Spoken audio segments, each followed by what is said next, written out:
Suplementação de qualidade é na Max Titânio Suplementos. Utilize o cupom SM e tem aquele desconto especial. Link na descrição. Pode eventualmente o Kaique afastar o Ramon, com toda certeza, tá? Miguel Chain comentou sobre e muito mais. Se você quer assistir esse vídeo completo, o link está na descrição. O Joselin Lima fala assim, o Kaique passa o carro no Ramon em 2 anos. É uma coisa que eu não duvidaria, tá? É fácil? Não é fácil. O Kaique tem a genética do Ramon? Em termos de linha, em termos de formato muscular? Não.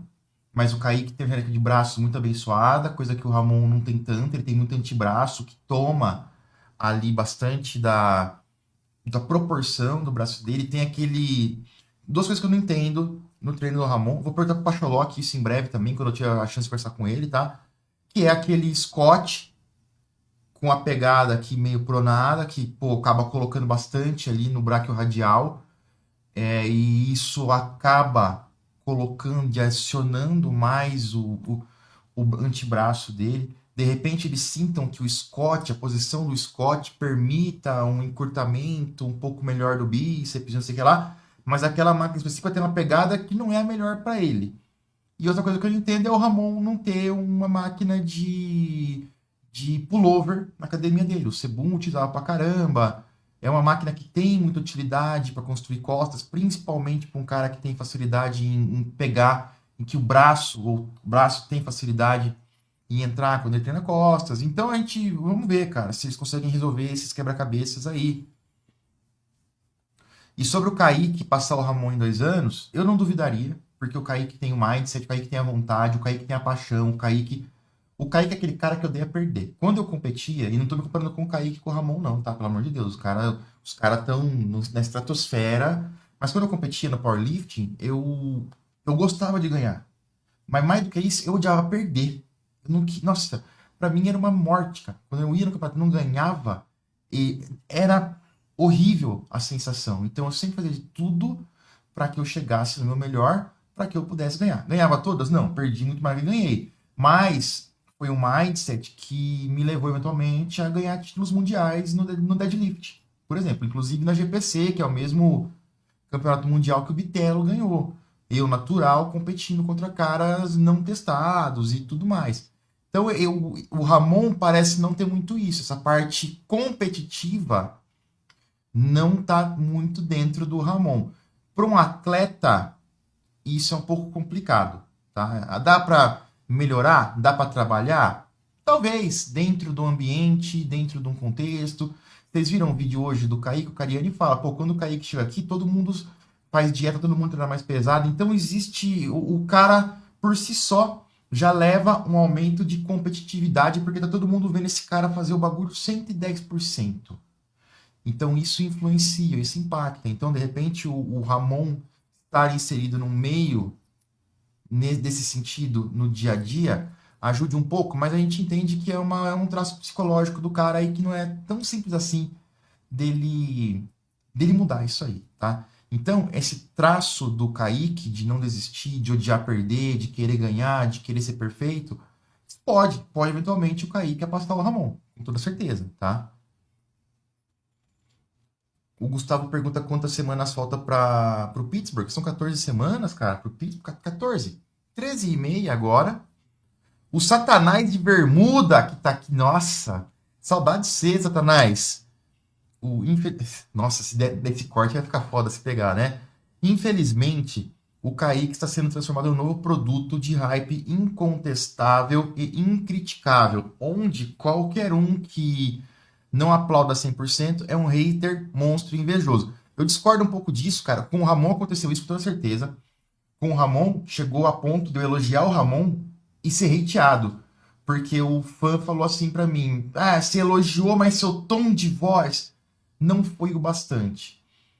E a própria maneira de ser do Ramon, de se calar diante de tudo isso, de não intervir com os fãs em situações que são complicadas, quando os fãs iam dar hate no atleta, algumas coisas assim, acabava por ajudar nesse comportamento mais selvagem dos fãs. Eu não vejo isso muito nos fãs do Kaique, tá sim se colocando um hype incrível em cima dele, tá sim se colocando muita pressão. Só que a gente vê e é difícil não comparar, o Ramon nunca pediu essa pressão. O Ramon é aquele cara que a impressão que dá é que caiu no colo dele. Ele tava lá de boa, eu até gosto de competir e tal, e caiu o negócio no colo dele, e agora ele tem pressão, e ele fala, ai meu Deus, o que eu faço com isso agora? Meio tipo o Rubiel, tá? Que preferiam talvez ter uma vida muito mais tranquila, e abririam mão de todo o hype, toda a pressão, etc, etc. O Kaique já não, eu já vejo o Kaique buscando o hype, buscando a pressão, buscando essa história de sim, venham, podem colocar essa fé em mim, podem deixar comigo. Ele foi buscar essa exposição tão grande que, consequentemente, leva ele a ter muito hype e, consequentemente, leva ele... Não, eu quero ver o Kaique, não, o Cariani tá com a perna cortada, hein, Cariani? Que é isso, hein, brother? Meu Deus do céu, hein? Mas o Kaique, ele busca isso aí, ele busca essa pressão e ele vive bem com a pressão. Conversei com o Kaique algumas vezes já fiz podcast com ele, conheci ele há muitos anos. Então a cabeça dele e a mentalidade dele é programada para isso, tá? Por isso que eu imagino que quando ele receber algumas críticas ou quando ele precisar intervir com os fãs, que também são muito fanáticos por ele vai ter um pouco mais de voz e atitude do que o Ramon. Então por isso que eu não vejo que ele está entrando nessa mesma posição do Ramon. O que eu vejo é assim, ele está entrando nessa mesma posição de hype que o Ramon tinha, de ser um grande atleta, um grande físico, um cara do qual se espera muito, mas eu entendo que ele tem muito mais ferramenta psicológica para lidar com isso do que o Ramon tinha. E não é culpa do Ramon não, tá, cara? Isso é uma questão de criação, de convivência, de um monte de coisa que os caras tiveram caminhos diferentes antes de chegar ali.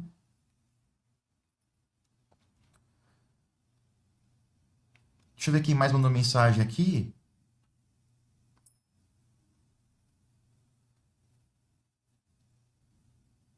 Quanta mensagem, galera. Obrigado aí pela moral.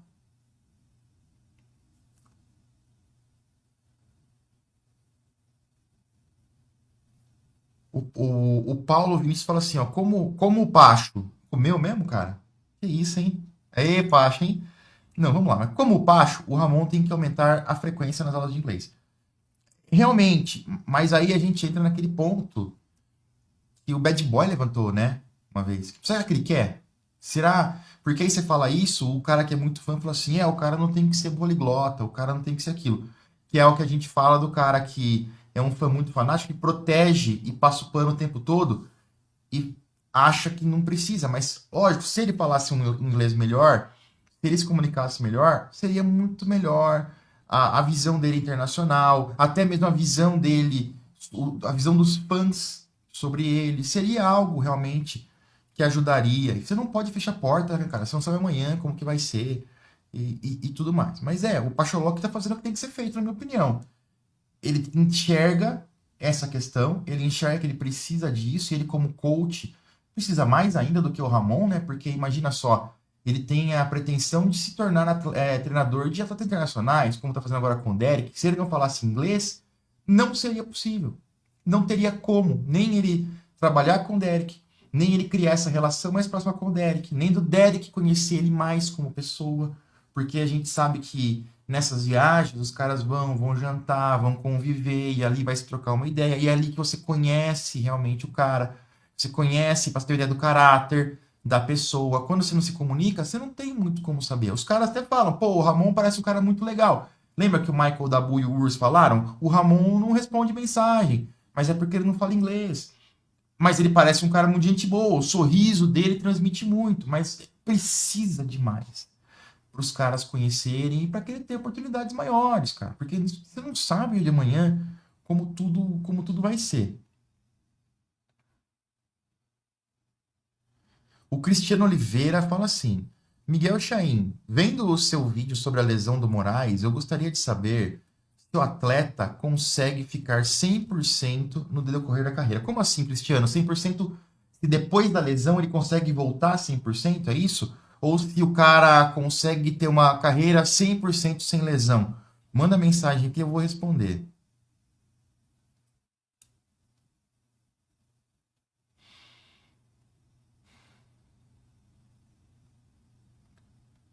O Pedro Falasco fala assim: usar o strap no treino de costas me ajudaria.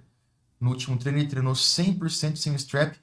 Sobre o Ramon, né, no treino de costas, ajudaria um pouco, mas aí você tem algumas musculaturas diferentes no antebraço. Você tem a musculatura que segura realmente. Deixa eu até trocar de câmera aqui para vocês.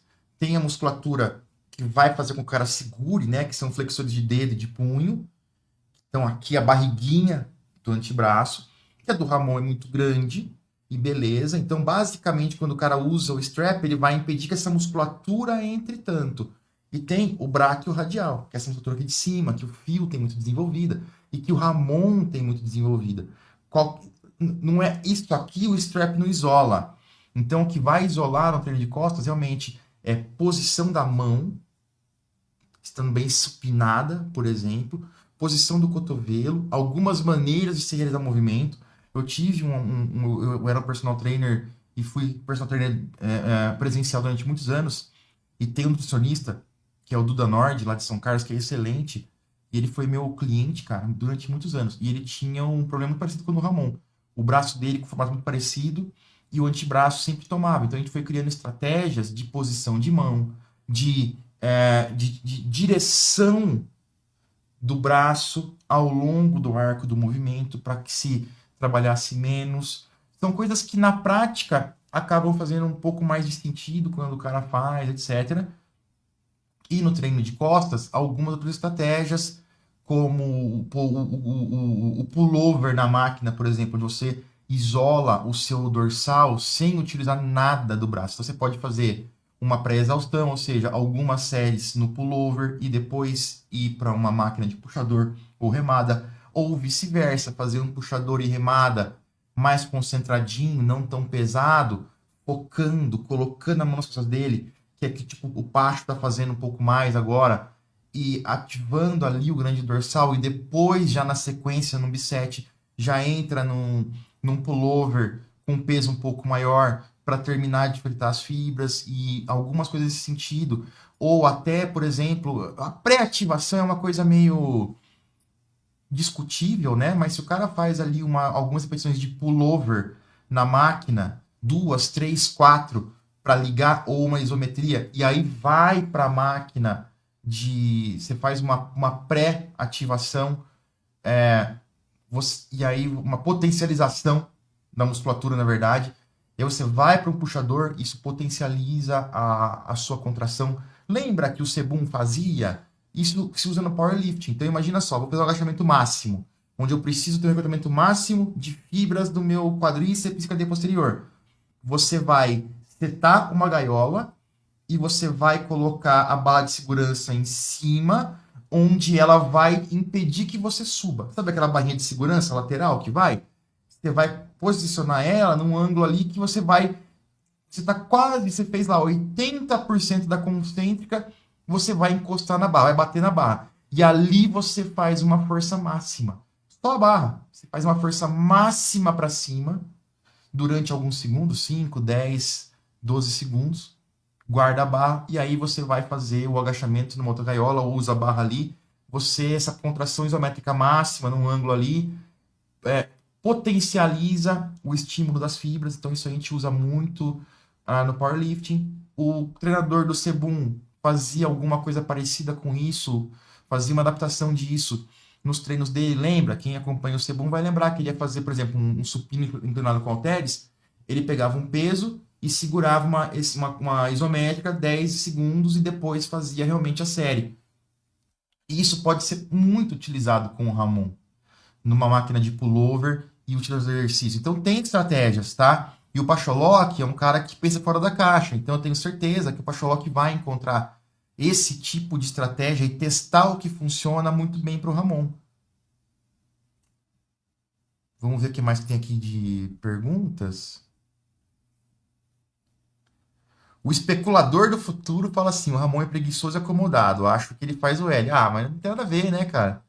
Vai ganhar nunca. Mike Urs comem ferro no café, almoço, e o Kaique vai ser nosso novo Sebum. Eu acho, cara, falar que o cara é preguiçoso, aí eu já é ir um pouco além de em especular. Acomodado, dá até para dizer que ele se acomodou por tudo que ele fez, a preparação em 6 semanas, aí esse tipo de coisa, dá para notar uma acomodação do Ramon.